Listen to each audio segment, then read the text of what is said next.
আমার নাম সাহিল। আমি একজন গ্রাফিক্স ডিজাইনার, একজন কবি।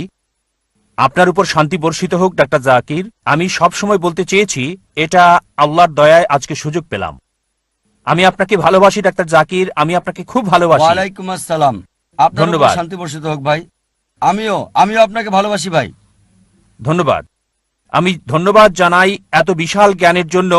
আপনার লেকচার শুনলাম আমার বন্ধুর জন্য, আমার বোন নাগমার জন্য। আমার কিছুটা কনফিউশন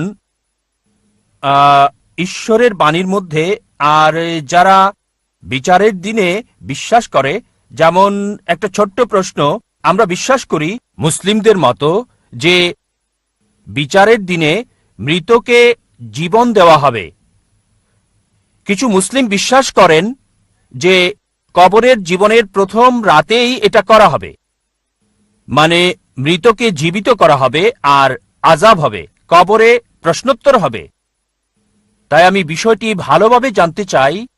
ভাই প্রশ্ন করলেন যে অনেক মতপার্থক্য রয়েছে, বিচারের দিনে কি জীবন দেওয়া হবে, বিচারের দিন কি পুনরুত্থাপন করা হবে, নাকি এটা কবরে হবে।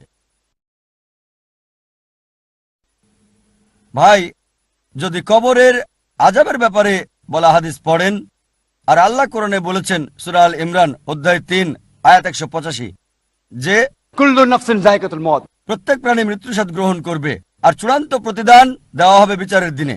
দুনিয়ার জীবন ছলনা ছাড়া আর কিছুই না। তবে চূড়ান্ত হিসাব কিতাব, চূড়ান্ত ফয়সালা হবে বিচারের দিনে। আমাদের যা করতে হবে, হতে পারে শাস্তির একটা অংশ পাচ্ছি পৃথিবীতে, পুরস্কারের একটা অংশ পাচ্ছি, পুরস্কারের অংশ কবরে, আযাবের অংশ কবরে। তবে ফাইনাল চূড়ান্ত ফয়সালা বিচারের দিনে হবে। চূড়ান্ত ভালো এবং মন্দ কাজের হিসাব বিচারের দিনে করা হবে। তারপর কর্মের উপর ভিত্তি করে জান্নাত অথবা জাহান্নামে যাবেন। কিছু দুনিয়াতে আপনাকে দেওয়া হবে, কিছু কবরে। তবে চূড়ান্ত হিসাব নিকাশ হবে বিচারের দিনে। আশা করি উত্তরটা পেয়েছেন।